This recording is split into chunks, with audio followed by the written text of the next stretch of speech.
Evening. I'm literally just getting into the house finally. You know how we do. Start by talking about what you got going on. How's life treating you? What's up? What's new? Um, on an amazing adventure. Last week we were talking about how, I was working on, promoting the I Move Like the Queen That I Am.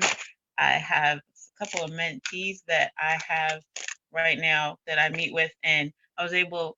They're actually pretty cool people, and they have their own organization. So we've been cross collaborating. And actually, the most important, coolest thing in the past 5 to 7 days has been my Vimeo page. I just launched a new video, which I think I shared with you Yeah, about I the. was about to say I didn't get to see that. That's what that pointing was. I didn't get to see that yet. Okay. Yeah, so I'm at vimeo.com/ catapult international. I launched my professional development courses called Catapult to help people catapult. And I am just enjoyed so much the interview with my friend who's a serial entrepreneur. And I was just so excited to put out section 1 and 2. And again, like that's the part of the adventure. My projects are coming to life, and I feel very blessed to be able to share them. And then, but other cool thing is, I am. You know how we talk about our morning rituals to help ourselves get in the right mindset, right? So that we can set our intentions. So I have desire to have enough money to overflow and bless other people's projects, right? So I just went and bought like a couple $1 million of play money. So I just roll around with money around. So actually, it's so funny. I just keep it in my wallet. So I must have given away like $30,000 this past week, just sharing with people. One day I want to be able to give this to you, but I'm going to give this to you, and you hold this and put it on your vision board or somewhere, and just get used to having money. Like this right here is a $10,000 bill. Like I'm just trying to Is get there used to it. is there such thing as a $10,000 bill or Don't no? even know, but it has a president on it. It says play money, but I mean, Okay. I got a couple It million might dollars. be. That's I all I'm don't saying. know if it is. You see what I'm saying? I want to have enough money that I know, Yeah, I know that's right. I hear you. but that's where I'm at right now. It's just playing with the intentions and the new decade, and just getting ready to get ready to get ready. Mm, I like it. I like it. I was trying to get here on time. Everything that could go wrong went wrong. I went to go pick up some soup for my wife on the way back home. That went well. That was where I was actually thinking it was going to be. It's going to take longer than where I ended up, which was at McDonald's for my daughter. So went to McDonald's, saw the drive-through. I'm like, that don't look right. I'm not gonna go there, which probably was a bad idea. So I decided to go inside because the lobby seemed clear. Inside, went and ordered my food, and then they gave me the drinks with the drink holder. Put the drink in the drink holder. The drink holder just disintegrated, and the cup just fell and splashed everywhere. Okay, no worries. They saw that it broke, came, started the mopping process, gave me a new cup so I can refill. I double stacked the cup holders this time, put it in there. Then they're talking in the back, and then the young lady that was talking, she was trying to get some apple, some kind of apple pie or whatever. And when she couldn't open up the thing, she knocks a bag over, which clearly was our bag, and all of the sandwiches fell out. I'm like, this is just great, wonderfulness. And so then the bags fell, so clearly had to wait for them to redo our bags, and get the other people who are in the drive-through out of there. Then I'm waiting patiently, and then finally got the sandwiches done and gave me the bag. I'm like, cool, about to leave, and I'm like, fries, no fries there. Oh, fries are still down, so we got 3 more minutes on the fries. That's just great. Let's go ahead and wait it on out. I don't have any place to be. So waited, finally got the fries, and got into the car, put the stuff down, drove off, and then the cups tilted over in the car. But Thank goodness the tops are on good. I pushed it over. It didn't leak out or anything, but I'm like, this is ridiculous. So finally made it in. I'm here. We're here. We're still live. No Love is live and in effect. Very, very interesting topic. We're gonna have to put disclaimers, but so that you know before we get started, Michelle, what the topic is. The topic is parenting your partner. That's exactly what I said. I said parenting your partner. But reason for the disclaimer is it is not what you think. I just chose that title because I knew that that would cause people to be like, what in the world is this about? And we also have people that are rah like, yeah, I'm tired of parenting this grown behind man or this grown behind woman. Da, da, da, da. This is not that show. If you thought that's what this show is, you might as well hang up right now because it has absolutely nothing to do with that. It's more of a metaphor, and it's more of a concept of if you are in a relationship and everything else is not working well, you can actually treat it like parenting. But another disclaimer: good parenting. So actually, this will be a 2-for-1 deal for those who are listening. If you're struggling with your parenting, this would help you with that as well as help you in your respective relationship. Now, as far as the triangle is concerned, we are shifting from the foundation, which is self-love, to the second part, which is when you go into a relationship and it's selflessness. So first, self-interest is the foundation, which basically means self-love, and then go from self-interest to selflessness. This is when you have finally found the person who meets your non-negotiable list. For those who have read my book, it would be technically the grocery list. When you found that person and you are in that relationship trying to get to the place of marriage and even possibly marriage, this will work too.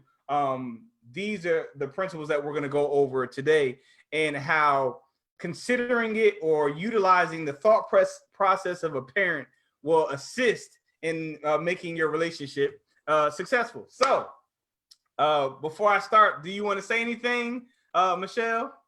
No, I mean, I think parenting, I think you hit on something when you said good parenting, right? Because parenting means a lot of different things to a lot of different people. So I'm curious to figure out how people respond to that word, number one, because it does mean it has both positive and negative and memories attached to an emotion and all kinds of stuff, right? And then there is an unconditional acceptance value in parenting that might possibly contribute to this conversation. So I'm kind of curious about this, you know. Yeah. Okay. All right. Perfect. So let's dive in. First thing, when it comes to parenting your partner, again, when all else fails, shift to this parenting style that I'm about to go into. First of all, as a parent, when you first start off as a parent, in this case, you're starting off a relationship with someone.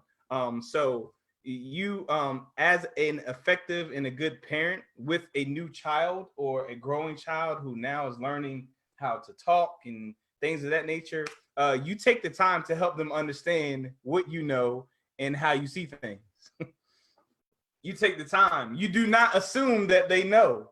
You go into it assuming that they don't know. So you take the time to explain to them what you mean when you say certain things. This is the time where they're like, what's that? What's that?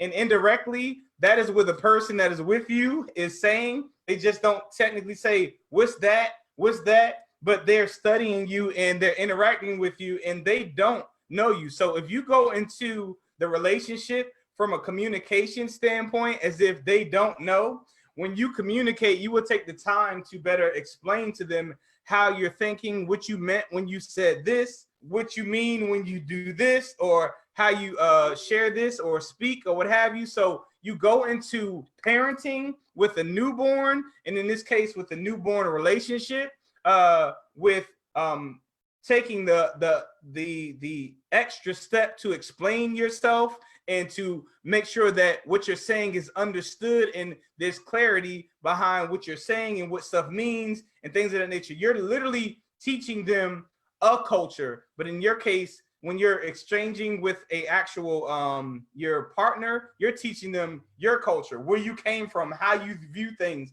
how you respond, why you do things this way, why you don't do things that way. I see you have your hand on your chin. That is a sign of Michelle thinking. What are we thinking?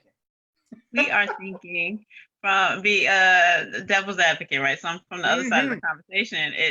But I come to a relationship with an adult who has more tools available to them than a child. Although I understand the notion of not making any assumptions, I do understand what you're saying from the position of, let's not assume that they have an absolute understanding of who you are. But I do think that we come to the relationship with an adult, with somebody who can understand context clues, who is understanding of what you hope, right? But that at least has more tools. That's all I'm going to say. I'm not going to say they're good or bad, but having lived some before you get into the relationship, they're coming with some social tools, cues, understanding of rules of engagement. That doesn't necessarily, I'm not saying good or bad, but they are coming with some tools that a baby does not come with. But I'm curious as to how that plays into this assumption of they know nothing, they're a blank, whiteboard. Let me just start loading it up with what they need to know about me, assuming they know nothing. Okay. All right. So that's a very valid statement, very valid question. Context clues. Clues imply that you are trying to get someone to understand something. So that in itself is what's the word I want to use? It is something that is not definitive. You wouldn't be utilizing context clues if you felt that they got it, or they would not have to read the context clues if it was clear, if there was clarity in the exchange or whatever is being stated. I'm not saying that you are babying this person. I'm saying from the standpoint of communicating and sharing something with her. Matter of fact, there's a young lady yesterday who posted online that is she wrong for making her son, who's a new kindergartner, continuously erase his words from trying to write, and making him condense the spaces between his words. Look at his long sentence. She showed the long sentence, and then she said, I let him get away with this A because the A didn't look right or whatever. And then she was like, I'm just so frustrated. Am I wrong for continuously making him erase or what have you? And I'm like, I responded, which I very rarely do respond to any kind of post, but that I could feel her pain and I understood where she was coming from. But my response to her was, no, you're not wrong at all for continuously making sure that you correct him and making sure that he does his work correctly. But with your explanations, you need to give him some visuals and also show him and make sure that he is understanding what you're getting upset with him not doing.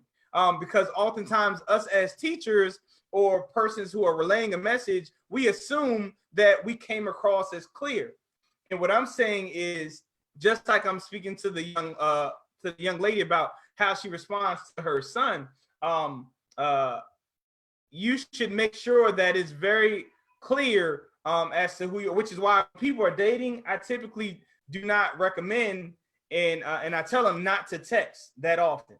They should be communicating verbally as much as possible, because we assume that people understand our personality, our thought process, even our sense of humor. And via text message, stuff gets misconstrued and misunderstood. And as we've so eloquently shared in our exchanges, people have these conspiracy theories, and they also have triggers from past relationships that they could be reading stuff way off base. So when I'm speaking in reference to taking the time to help them understand and understand you and understand or how you see things, is just taking that necessary step to share why you said whatever it is that you said, or what you meant by that. For example, when my wife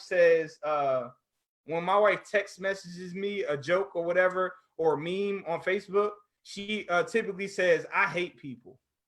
My wife does not mean she hates people. She literally means she's laughing at what these people are saying about this particular meme. But because I understand and know my wife, that's our relationship. Typically, if I don't like something or something's bad, I say it's trash. Um, a person that doesn't know me and I just respond and say something is trash, they might be so like devastated that I Offended. said yeah, or even offended, whereby that is with my kids. And I literally had to kind of step back and kind of alter myself because my children say the same thing. My son might shoot a basketball and it goes way off. He was like trash, and just without thinking about it. So what I'm saying is, you have a culture, and when you are bringing someone into your culture, you should take the time, the necessary time, to explain that culture with a new person in the way that you interact, the way that you talk, why you talk that way, where that came from, just like you would with a newborn child or a child that you are raising. Go ahead, Michelle.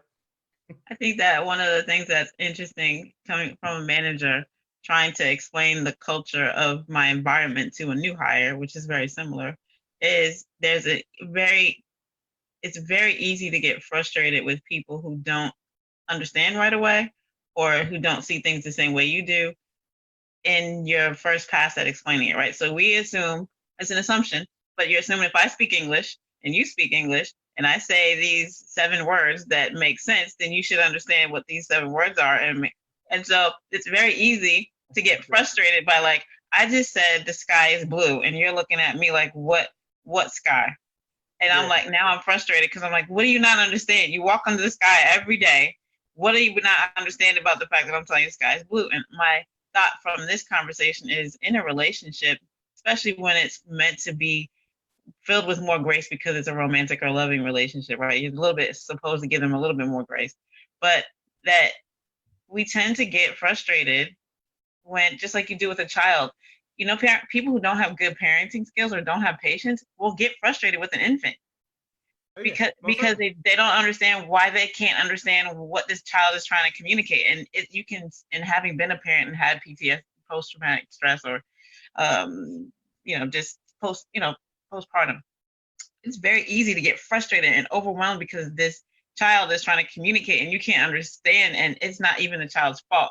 And I feel like from what we're talking about, people do that in relationships too. They get like right out the gate, like, I don't understand what you're not understanding. Like, you just get there. Exactly. And then we go into our respective corners of people who have created our culture. They're the ones that put our culture inside of us, and we share what it is that they're not doing that does not go with our culture, and they tell you how dumb that person is, which makes you more frustrated with them as opposed to you taking the time to explain your culture. And what I'm really saying is, we have this thing, hoping there's no children watching, this Santa Claus theory called common sense, that we're walking around with, assuming that our thought process is right, and it's just not. That's not the reality of. Not the only one. I think that's what we are likely to do, is assume that what I know to be truth is truth, right? And that's like, it's not always a #9 thing. And just because it's been my experience doesn't mean it's the other person's experience. So assuming good intent is closely followed by assume that other people have perspectives. Yeah. That you have to take into consideration. And that's right. And again, that there's things that are true and there's things that are, it's truth. TH at the end. And we conclude that everything, our experiences, our thought process is truth with the TH #9, when there's an exception to that rule, that thought process, and that's not the thing. So that's why it's good to take the time to teach a child. Like my daughter, I remember when she was small, she wanted to play in the tub, so I threw some ducks and all kinds of toys inside the tub and let her sit in there for hours, and she might have been 3 or 4, and so clearly, like, her hands and everything are wrinkled. So I'm like, oh my gosh, look at your hands, they're wrinkled. And I'm picking with her, ew, look at your hands. And she looks up at me, just so sincere, but actually with fear. And she said, please don't iron my hands. Exactly. Look at that. Exactly. I'm literally joking with my daughter about her hands being all wrinkled, and she's thinking that I'm going to iron her. She knows that the iron is hot because we've taught her stay away from the iron. she also knows that I use the iron to iron out wrinkles. There's people that are going through relationships that people are joking with them, they're saying stuff to them, and in their mind, it's please don't iron my hands. Their responses are different. So it is imperative that you take the time to explain to the people how you think, your thought process, and what you're saying so that they can better understand you and interact with you. And I promise you, it is in the beginning, it's frustrating. Just like in the beginning, when you have a child that's saying, well, what do you call that? What do you call that? What do you call that? Well, that's a goat. Well, why they call it a goat? Well, what is such and such? Well, what is that? That is a cat. Well, why do they call it a cat? What color is that? And all of these, what you feel like ridiculous questions because you know the answers to. In the beginning, it's frustrating, but as you share and respond to their questions, the questions slowly dissipate because they're gaining wisdom and understanding of you, your culture, and the environment that you're in. That's how it works. When you go to a new hairstylist, when you go to a new barber, you all are talking. Okay, well, how you want your hair? How you want this to go right? You want your beard up high, under the chin, or above the jawline, or below the jawline? How you want your hair? You want it short? You want it faded in the back?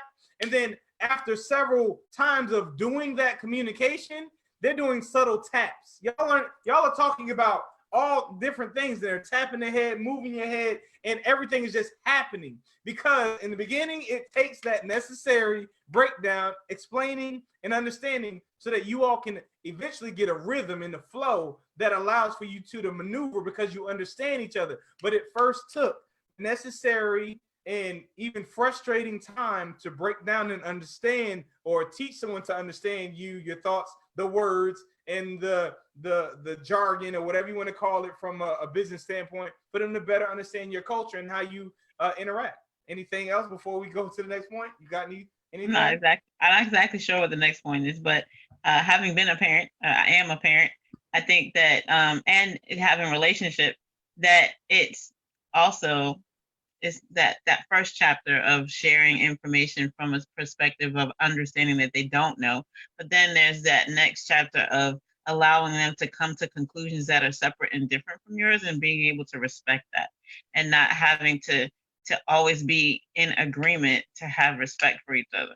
I think that is a huge part of relationship, that it's easy to want to always be on the same page and always be in alignment. And that's what happiness looks like, is that we're both always happy, always doing the same thing. We also, but isn't it more honest and even rewarding to allow to like when you're raising your child, you love it when they finally get to the point where they can formulate their own opinion based on their own experience and bring that to you and have a conversation.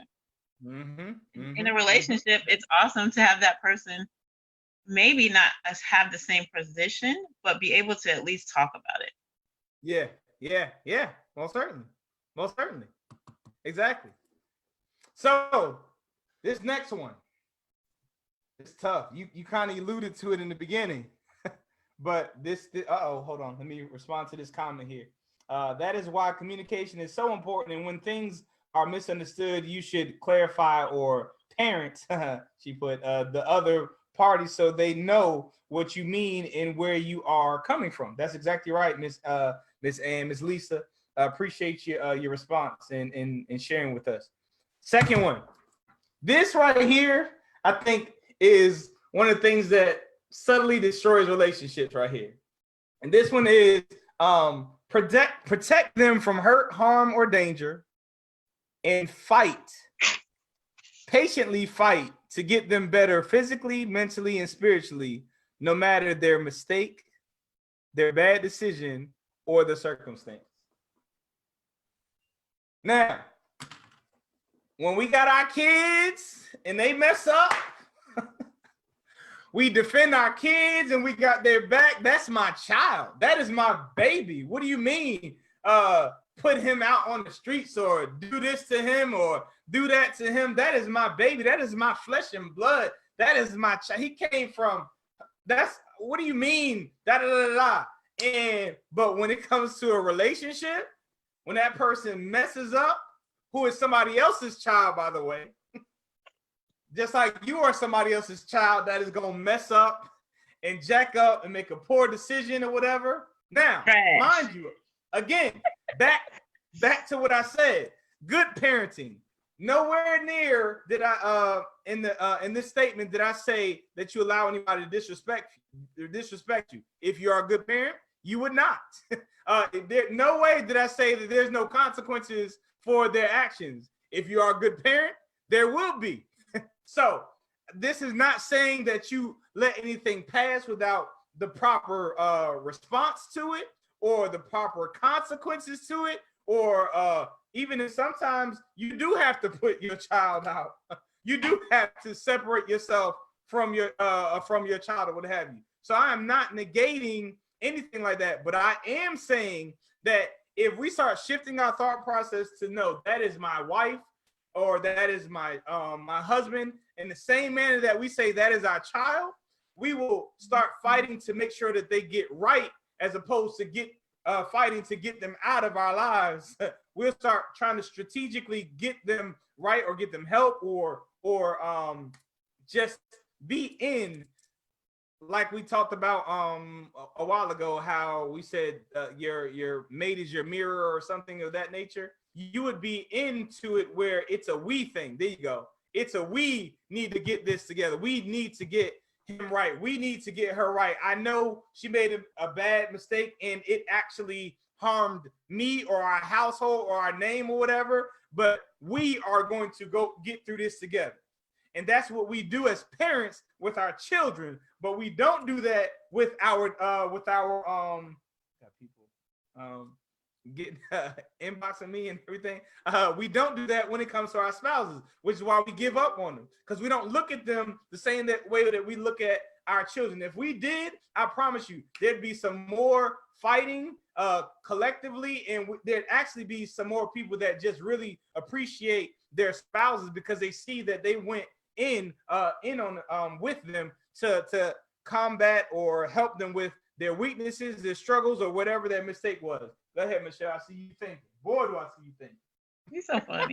I think but the premise to that is, as first of all, it goes back to your we, is there's something about a parent that is inherently protective, and it comes from that first connection between the incubation and that trust. There's an innate kind of trust, and not to say that we can't have it in a relationship, but I think it's intentional.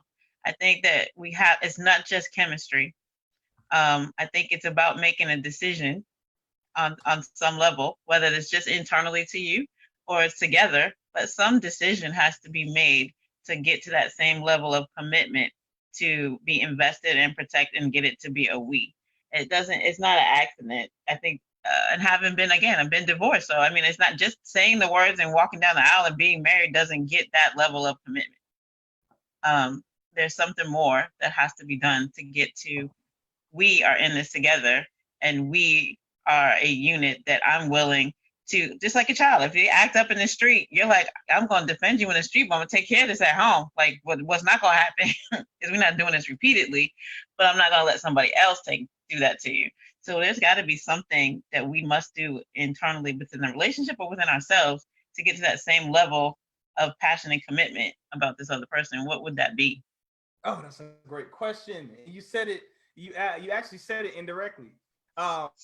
Invest in them.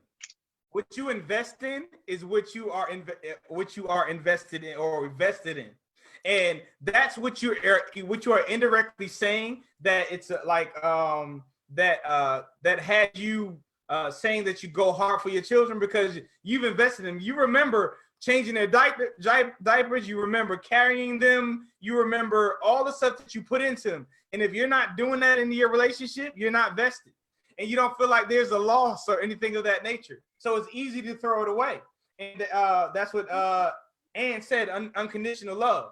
And that is a part of, again, taking that time. When you haven't taken that time to explain to somebody how you think, how you whatever, it's easy for you to just be like, I ain't got time for this, and go. But when you have taken the time to be intimate with that person, to help them understand, and you've poured into them, you are vested. When you build a business, build a company from the ground up, and it starts to shake and break down, you're vested. It's so hard for people to let go of a business that you put into. So if you are going into your relationship and you are treating it like a child, meaning you are investing in it, you are nurturing it, you are pouring yourself into it, it's not going to be easy for you to let it go when there's a mishap in the actual relationship, when there's a mishap in the exchange or what have you. You are vested, which is where the love comes from. Interesting thing about this is what people don't realize, and it's subtle.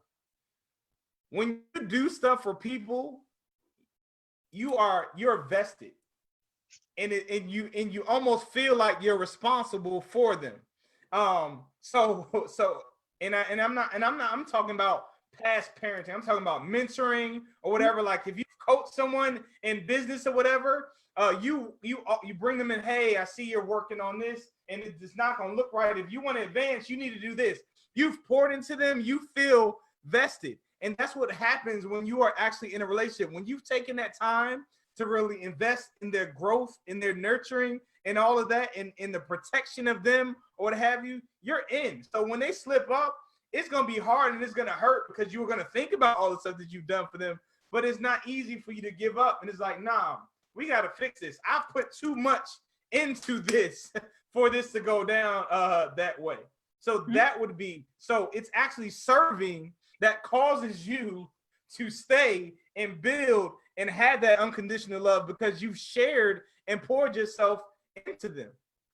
So I also think that it has to do with the context. Like from a parent perspective, you realize that an incident of behavior or even a pattern of behavior is a season in their life. It's not who they are. And then from a parent's perspective, you give them the room to grow, to change, to evolve. And I think that in a relationship, you have to recognize that this person who is here today, who made a mistake today, is also continuing to evolve and to grow. And you got to put it in context of their life, not just this day. And I said it already. That child or your husband is somebody else's child, which is why their parents are defending them or thinking about them the same way.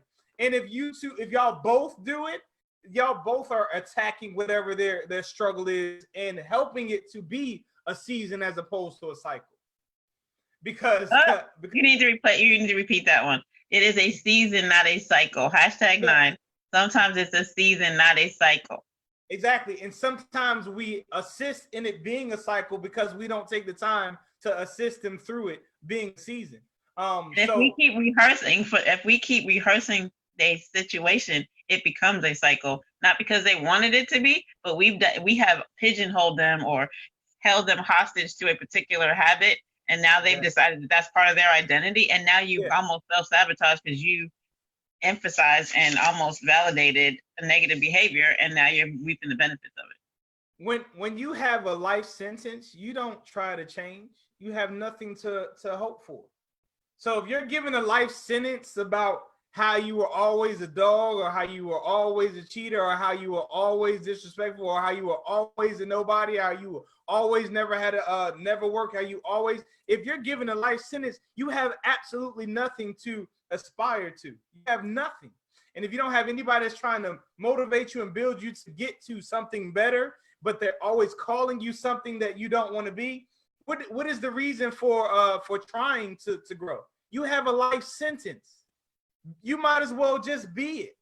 Be whatever that number is, as far as what your criminal number is, whatever they called you, you might as well be it. Which actually speaks to the power that we have as partners. We have the power of our words to either speak life or death to people as a partner, because somebody has given you the privileged space in their life, a preferred space. They let you in a little bit behind the wall, and now you have the power of your words to either help or hurt. And we are responsible for that. That's what a good parent does. That's what a good parent does. A good parent speaks life into their children. A good parent calls them out on their crap and then talks to them about how they can grow from that, or what have you, or what they can do, or what they will do. A good partner will call you out on your crap and speak life to you when you're in the situation. Go. That's the whole point of this. So we can, because I know that my audience mostly is oftentimes young ladies, and it's not uncommon for them to understand the correlation between their children. And this is literally why I did this, because you can see how close it is, but I can't stress to you, like, that is someone else's child. So I'm not saying to baby anybody, but I am saying parenting your mate would definitely help them to evolve to the best version of themselves, which is what you want your children to be, And or become honestly, a the good best. parent raises the child to be independent, not to be dependent. And so Amen. that if you even raise your, if you are not, if you in your relationship, you invest in them to be independent, you're actually creating the best possible world. Like, That's correct. you're in it because you want to be, not because you need to be. Which transitions us to part 3, the last one. You set that up so nice. I can't help but dunk the alley-oop that you gave me. A good parent, or parenting your children, they equip their child to thrive when they're gone. You are investing, you are teaching them what you know and how to do what you know how to do, so that when you're gone, whether that be through death or divorce, they are equipped to do and handle the stuff that you are doing and contributing to that partnership, that relationship. Because that sucks for a parent to die and their children are ill-equipped and they don't know what in the world to do. You have failed as a parent if that happens. You failed. Mm-hmm. And you have failed as a husband or a wife if you die and you've had ample enough time to invest yourself in them, and they are ill-equipped to keep moving because you did not share with them how to cook. So now they're trying to find another man or find another woman because they don't know how to cook. You didn't share with them how to manage the finance. So now, even if you left them finances, they squander it away because they didn't know how to manage the finances. They're getting gypped or cheated because they don't know how to buy a car or to do whatever it is that you know how to do and that you bring to the actual relationship. If you do not equip them to be able to do that when you're gone, you have failed them. And if you have not equipped your children to be ready for the world after they leave your house, you have failed them. You should be simulating life without you while they're with you. So you should be pouring and investing, and that comes from the investing, showing them what it is that you know, how you think that way. And that all comes from what we were talking about earlier. When you explain why you think that way, why did you share it that way? Why did you say it that way? Why everything that you do is the way that it is, and you teach them how to do that for themselves, you have empowered them, and that makes them appreciate you. And it also helps them to come to you so that when they are messing up or slipping up, you can help them through. And that's when secrets are gone. They're gone. Why? Because the way that you responded You're to not that judging me. You're not judging me. Exactly. So that kills a whole bunch of the issues and struggles that you're having in relationships, because you are open and honest. You call them on their crap, but you also help them grow from the crap that they've caused. And also you've equipped them with how to move when you share. But go ahead, Michelle. I see you didn't kind of playing double dutch. I'm intrigued because it's just interesting that when you allow someone to be their independent self and you take away the need to be needed, so to speak, right? Because it's like when you raise your child and you're okay with them being out for 3 days on a vacation and you don't have to check in with them every 5 minutes. You know they're going to come back. Like, there's a certain level of trust that I've invested enough in this relationship that even though they're out of sight and maybe involved in something else, I'm not losing anything. This relationship is a constant, right? There's an awesomeness around the freedom to then be yourself, because you have invested all this time, you've created this relationship, you've built this foundation that you can trust that while you're away from each other, pursuing your independent pursuits, whatever that may be, it's still a benefit to the whole because you're not losing anything. You know what I mean? Like, I didn't have that in my marriage, so I know what it's like not to have it, but I also know now what it's like to be completely comfortable in your own skin and being able to pursue your own dreams, knowing you're supported, but not subjected to or suffocated. Supported, but not suffocated. Yeah. That's when you know you're wanted. That's when you know you're loved. when you can empower someone to not need you and they stay, you know you're loved. You know you're wanted. You're not somebody that people are just using and they need you, so they're staying around. So, I'm being nice to you, Dad, because I'm hoping to get my inheritance. I hope you put me on your will or whatever. No, you've helped them to build their own empire where they don't need your money. So they just come around because they appreciate you investing and empowering them to make their own money. They're not waiting on your deathbed so that they can get theirs and squander it all. That is when you know you're loved. When you can empower people and grow people to where they don't need you and they stay around, which they're going to do because you have fulfilled them so much on top of fulfilling yourself because you see the growth in them and you have duplicated yourself. So if you're a great person, that's trust thing. I mean, honestly, that trust is a critical component to that entire process.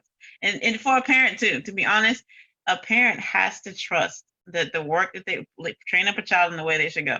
A parent has to trust that the time I spent talking to you, teaching you, training you, when you're out of sight and out of mind, that stuff's going to come back out. I have to trust that the investment in the relationship, the time I spent, like you said, pouring into you is going to preserve the relationship. Why would I be jealous of somebody who happens to have a lot, like your wife, right? You'd have a lot of female friends. She's not worried because the investment pays off. Yeah, it's its own benefit. Yeah.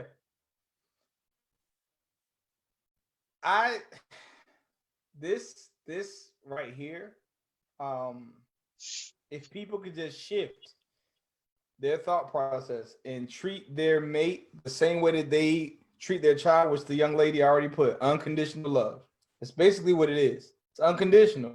Like, this is my child. And again, that's a good parent, because we have some parents that is like, I'm done, and they dismiss their children. So I put that disclaimer in the beginning. We're talking about a good parent, which in this case, if you correlate being a good parent to being a good partner, you will have a same type of success. And that's the whole point of me bringing this to the table. This is what parenting your partner looks like. You are equipping them to be good without you, but if they stay with you, you know they good with you. This is it. This is not a long show. It's not rocket science. It really is not. But it's definitely a shift, because we easily just dismiss people, but we don't want to be dismissed, and I that bothers me, because we always want forgiveness. We don't want to forgive. You don't want to extend to someone what you want invested in you. Yeah, we want people to judge us by our intent, but we judge people by their actions. We do it all the time. We're like, yo, no, judge me. I didn't mean it that way. Judge me by how I feel, my heart, or whatever. But they're like, no, you did this, and this is you. This is how you are. No, I messed up. I messed up, and I apologize. And when you do that, what's crazy about it, and people don't realize it, when you're hard on somebody that messes up, you ruin your ability to mess up. That's when you start hiding your mess ups, because you're scared that they're gonna get you back the way that you got them. So the enemy is so subtle in his way of destroying people. This is why I always tell, you need to be the first one to do what it is that you want somebody to do for you or to you, so that it makes it easier for you to live your life, because you're not worried about how they respond to you, or you're not concerned about, oh man, I just went in on my husband, or I just went in on my wife.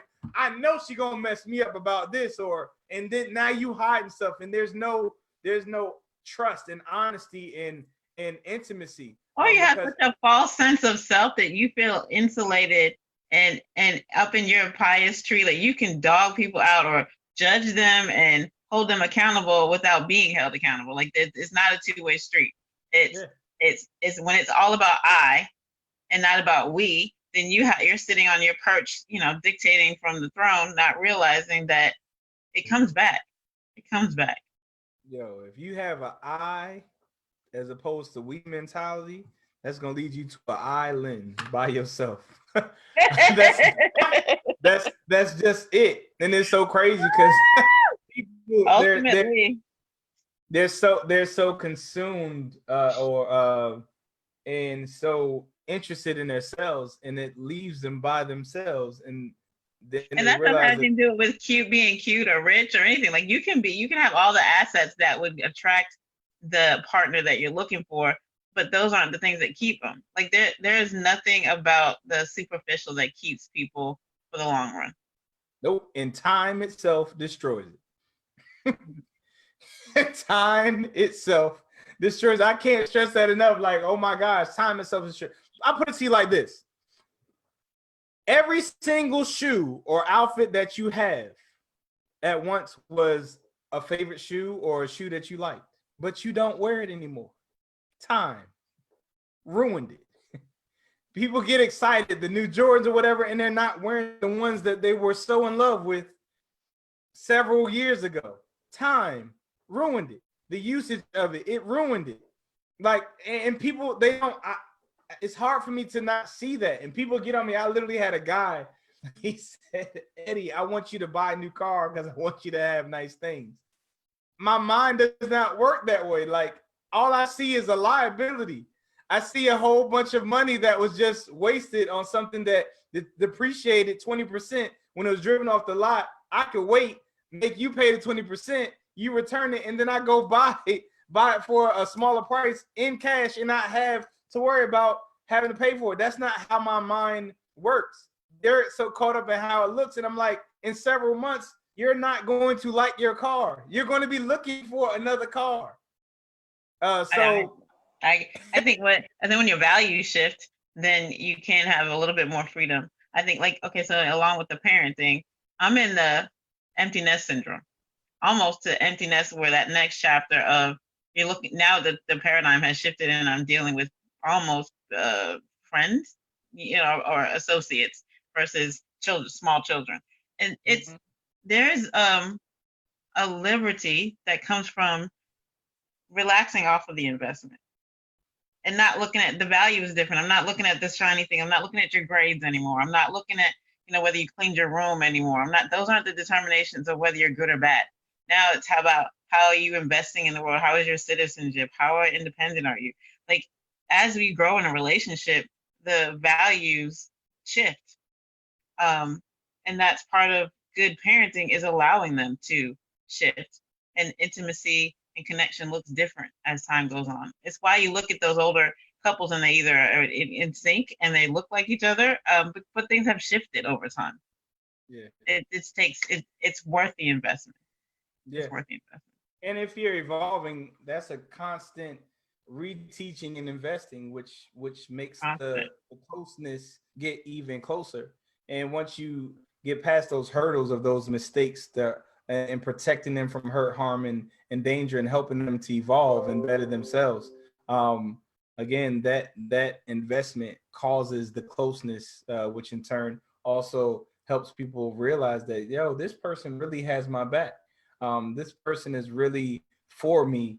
That is when you start seeing that relationship that you aspire to have, but you don't really understand the work that it took, the actual investment that it took to get there.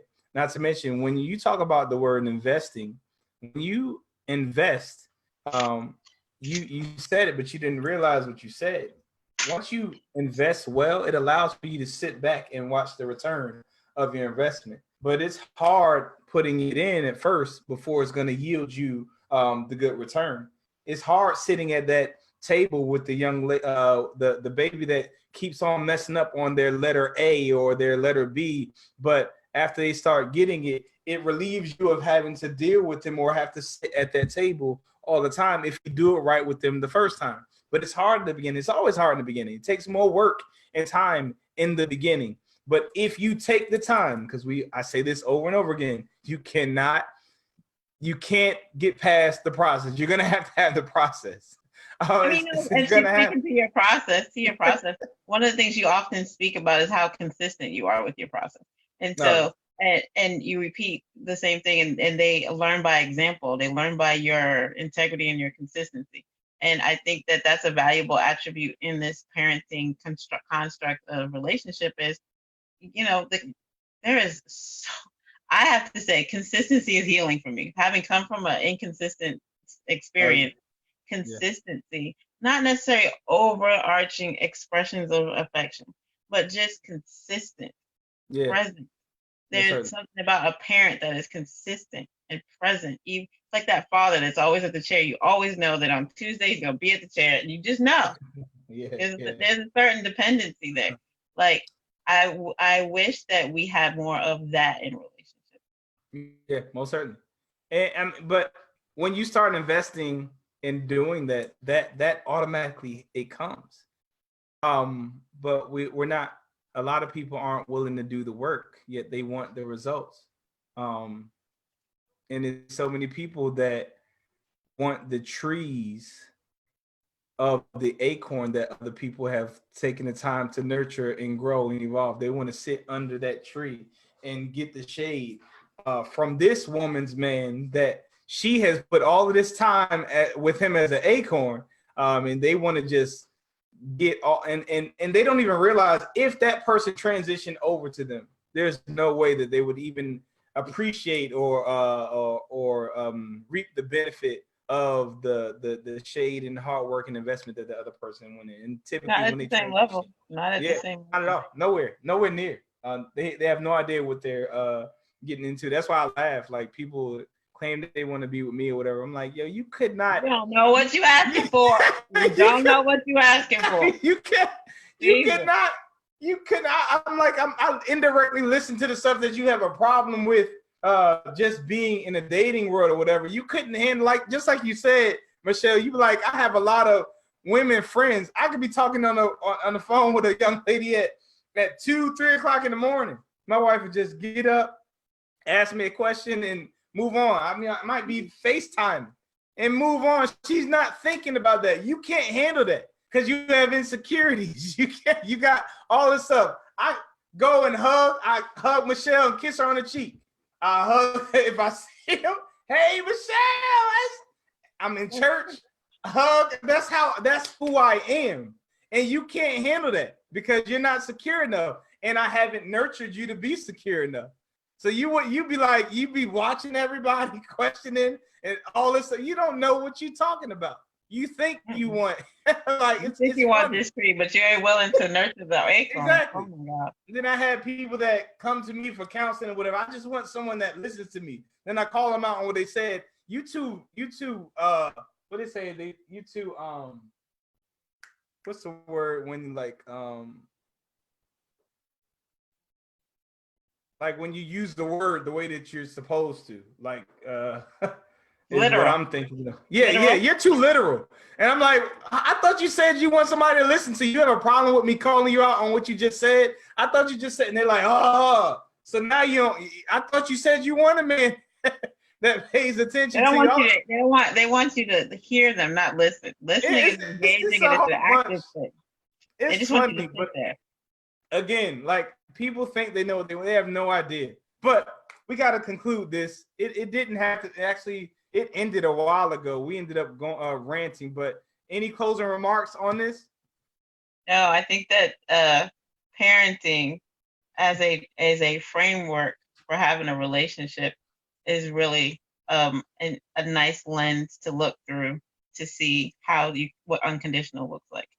I think that is for a woman anyway. I can't speak for a man, but for a woman who's had children, I think that framework in a relationship is it's illustrative. You can unpack that for a long time because there's so many things there. And we do fight for our kids, or we just feel so like it would be awesome to feel that way about a partner who's then going to feel that way about you because it is reciprocal. As soon as you give that, you're going to get it back. Think of the healing that could bring for people who had a broken relationship or a broken family. If you could create that space in your life and be able to receive that same love from somebody else, think how healing that is. Mm-hmm. Most certainly. And it's interesting because I talked to my daughter and she calls it out on adults. She calls it out on kids, the inconsistencies, the hypocrisy, what. And it's only because she sees the consistency here, and so she has a point of reference. And yet the dating phase would be the actual pregnancy. you're trying to birth a baby here. And the relationship, you literally are birthing the relationship. And now it's time to start going through teaching them and helping them understand you and getting y'all's communication down pat and taking that necessary steps to help them to better understand your means or way of communicating and what's right to you and what's wrong to you and things of that nature. And then once y'all get to that place of marriage, y'all will already be set foundationally to where that, as long as you're evolving, that relationship is set. You're good. Mm-hmm. And what happens is people typically get married and say I do, and then they start learning each other. It's so backwards how we have it. But I challenge you to really, really, like, if you're having a problem or struggle in your relationship or even marriage, shift your mindset and to how would you treat this person if that was your child? How would you respond? Try it for a week and then post on the page. See what give me something. Give me some kind of feedback. How would I do if this was my child? What would how would I respond to this? Would I just disregard my child, or would I try to help him out? I challenge you. Would I take the time to help my child to understand this, or would I break it? Like, what would I do? And give me some feedback. Let me know what you get. This has been a fun show. I enjoyed it. I hope you were able to see yourself in it, as well as to see how it is applicable to you. I sincerely and genuinely appreciate your minds and time. I was having a great conversation with a young lady that I talk to frequently about. She'd be like, "You always reading. You're such a nerd." So she's like, "You read another book?" And I'm like, I need to take a nap, but I can't help it. I just got a new book. And she's like, "Oh my gosh, go to sleep." I said, but she said, "Well, what is your return on your investment?" I said, "Well, I'm investing in these books, and it allows for me to pour into y'all, and which in turn helps my business evolve." So I actually get an immediate investment. I said, when I end that show saying that I'm going to continue to pour into me so I can pour into y'all, that's literally what I'm doing. People are literally seeing me do it and calling me out on doing it and laughing and joking about me doing it. But I don't take this lightly. I don't take you all lightly. And I just want the best for you all.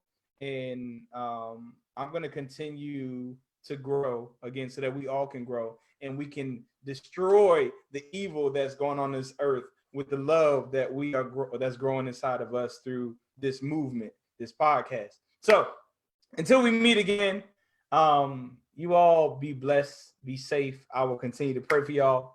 I will continue to pray for wisdom, direction, and downloads as to what I should be pouring into you all so I can help you in your respective relationships. If you have anything that you would like for me to talk about or go more in depth with on the show, inbox me, noloveinc@gmail.com.